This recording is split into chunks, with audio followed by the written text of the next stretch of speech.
So children, let's start with our new chapter of history, that is India after independence.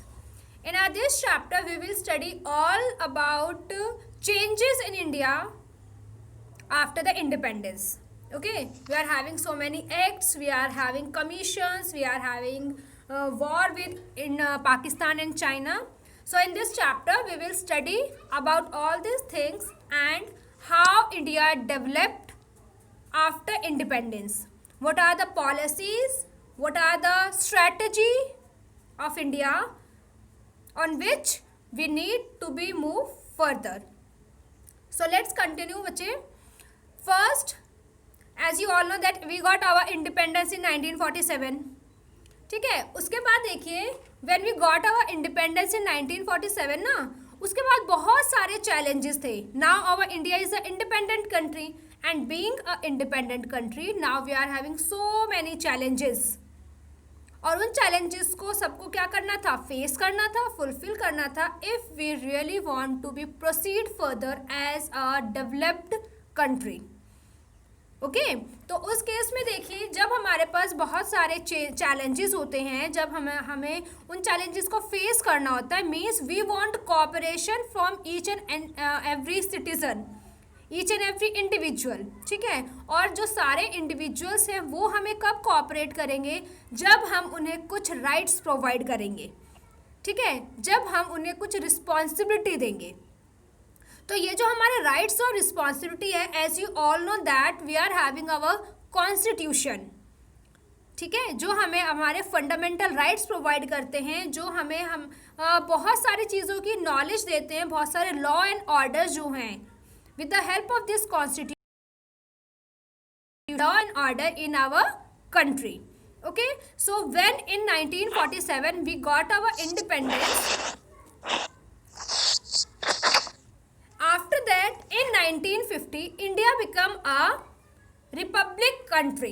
Republic country means now it has its own constitution to be followed. And with the republic country, if we can say that India become a sovereign democratic republic, so it will be better word. Sovereign means any country who can take its own decisions without any, अभी जाओ यहाँ से आप, without any external guidance. Okay, we are independent country and now we are independent for taking decision for our country. It means sovereign. Next is democratic republic. Democratic means people can choose their own representative.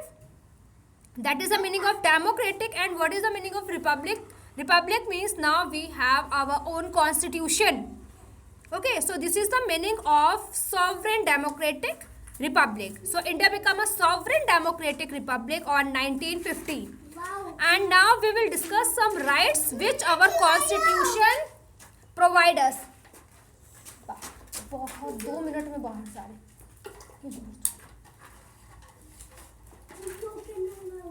Sorry बच्चे for the disturbance. Yes. Now start. So now let's discuss few rights which our constitution provide us. Our first right. Voice is breaking. But it can be network problem. I think from your side also, because my network are good.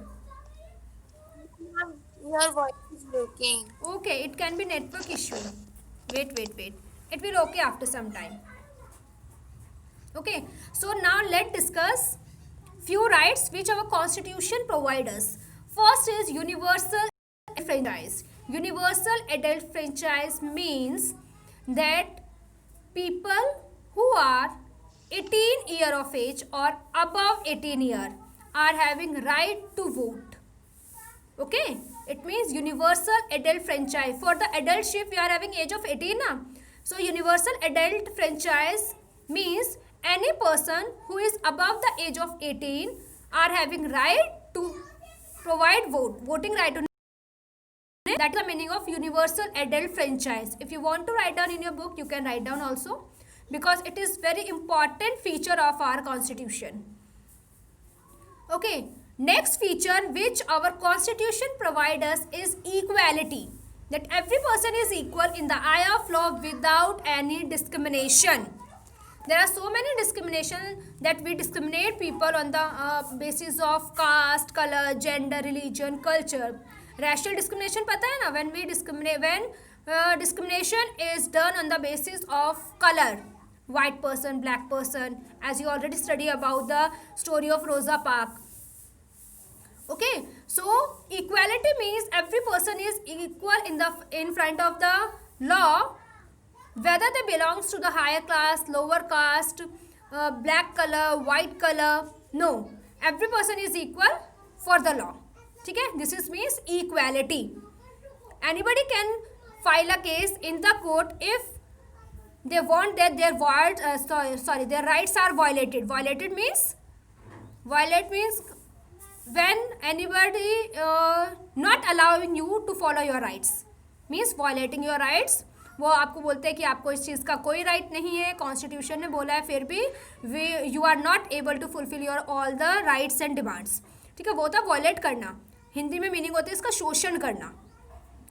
ठीक है, तो equality means you are having right of equality, that every person is equal in the eye of law. If you think that any person or any institution or organization is violating your rights, so you can file a case against that particular person or constitution in the law. Okay, you will get proper and equal justice. Another feature of our constitution is that it provides certain list. Certain list means union list, state list, concurrent list. Fine, अभी in list को समझो कि ये list क्या है. अब देखिए, India is a vast country, बहुत बड़ी कंट्री है. ठीक है, अब इसका जो रीजन है वो भी बहुत बड़ा है. तो एक जो सेंट्रल गवर्नमेंट है, सिर्फ अकेले central government is not able to control and manage the complete country. So it divide it into different levels. Okay, and it provide different responsibility to each and every level. Like we are having central level, state level and local level. Okay, like this we are having some list. Union list means issues which are managed by the central government. Under union list, union मतलब center. अब देखिए, जो भी हमारे centre के जो भी issues होते हैं, like we are having issue related to foreign affairs. ठीक है, we are having issues related to the each and every state. ठीक है, relations between different states. If you are having issue regarding the, you can say, जो भी central level पे है, जो भी India as a whole, country as a whole की बात आ जाती है, वो होते हैं आपके union issues which are controlled by the central government. और ये सारे इश्यूज जो होते हैं, एजुकेशन पॉलिसी हो गया, ट्रांसपोर्ट पॉलिसी हो गया, हेल्थ फैसिलिटीज़ हो गई. ठीक है, अभी जैसे एजुकेशन पॉलिसी हमारी, all these are central issues which are controlled by the central government. और ये जो सारी issues की list होती हैं, these are included under the union list. Okay, after that we are having state list. ठीक है, state list में state के लिए हम limited हो जाते हैं, that all the issues which are handled and managed by the particular state, like we are having state minister, we are having our state authority, we are having transport facility of our state, we are having education policy for a particular state. ठीक है, growth and development plans for a particular state. ठीक है, तो state list में क्या आ जाता है, जिस भी एक पर्टिकुलर स्टेट के रिगार्डिंग जो भी डेवलपमेंट है वो उस पर्टिकुलर स्टेट की रिस्पॉन्सिबिलिटी हो गई. ठीक है, तो अभी देखिए, जैसे अभी कोरोना पेंडेमिक है, सो ये जो कोरोना पेंडेमिक है, Delhi government is responsible for managing this pandemic for their state. ठीक है, Punjab government is responsible for their state. ठीक है, स्टार्टिंग में कहाँ पे कंट्रोल हुआ था, स्टार्टिंग में सारी पॉलिसीज बनाई गई थी एट द सेंट्रल लेवल. ठीक है, अब उसके बाद जैसे जैसे अनलॉक हुआ और जिस तरीके से स्कूल रीओपन करने की रिस्पॉन्सिबिलिटी भी स्टेट पे डाली गई थी ना, so now this issue become a state issue. अब स्टेट के ऊपर डिपेंड है, अगर आपको लगता है कि आपके पर्टिकुलर स्टेट में जो केसेस है वो बहुत कम है, so you can reopen your schools.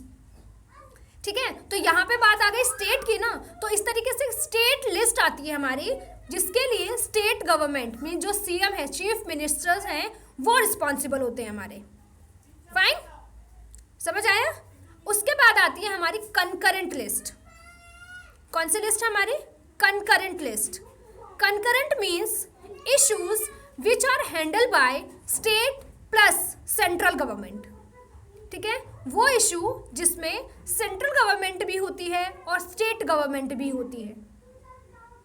ठीक है, वो हमारी लिस्ट होती है जिसमें जो इश्यूज होते हैं वो दोनों हैंडल करते हैं। बाय टेकिंग एग्जाम्पल, अगर हम डिफेंस की बात करें, डिफेंस किसके अंडर आता है? डिफेंस एक पर्टिकुलर स्टेट का पॉइंट होता है या फिर कंट्री एज अ होल का पॉइंट होता है? यस, बताइए। डिफेंस मीन्स आर्मी वगैरह, जब हम अपने आप को प्रोटेक्ट कर रहे हैं। आर्मी किसी एक पर्टिकुलर स्टेट की है हमारी कंट्री में, या फिर कंट्री एज अ होल के लिए काम करती है वो? बच्चे, कंट्री एज अ होल के लिए वो काम करेगी। ठीक है, तो उनके रिगार्डिंग जो भी डिसीजंस होंगे वो कहाँ पे लिए जाएंगे? वो सेंट्रल लेवल पे लिए जाएंगे, मतलब यूनियन लिस्ट में वो आएंगे। फाइन, समझ आ गया? अभी देखिए, बिहार में अभी इलेक्शंस हुए थे। बिहार के जो इलेक्शंस हुए थे उनके लिए who will be the political party, ठीक है, उसके लिए कौन कौन जो पॉलिटिकल पार्टी है वो अपनी पार्टी फ्रेम कर सकते हैं, कौन कौन इलेक्शन कंटेस्ट कर सकते हैं, and now after winning the election how they will move further for the growth and development of their own state. ये सब किसके अंडर आया? ये सब आया एक पर्टिकुलर स्टेट के अंदर ना।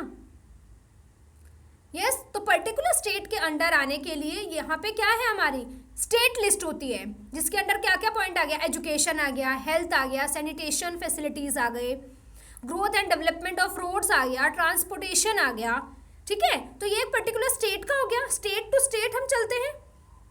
ठीक है, तो जब हम पर्टिकुलर स्टेट के लिए बात करते हैं तो वो हमारी हो जाती है state list, means issues for which state government is responsible. Fine, अभी देखिए जैसे सुशांत सिंह राजपूत का जो केस आया था, जब उसमें बाद में सीबीआई के पास जब वो केस पहुंचा तो उसमें बहुत सारे ऐसे पॉइंट्स थे जिनके लिए क्वेश्चन मार्क किया जा रहा था कि जो मुंबई पुलिस है उन्होंने उसके ऊपर फोकस क्यों नहीं किया, कि हुआ था ना ऐसा। तो यहाँ पे ठीक है, means there are so many issues जो लॉ एंड ऑर्डर हैं उसके लिए भी पर्टिकुलर स्टेट ही रिस्पॉन्सिबल होता है अपने स्टेट की लॉ एंड ऑर्डर मेंटेन करने के लिए। ओके बेटा, देयर आर 3 लिस्ट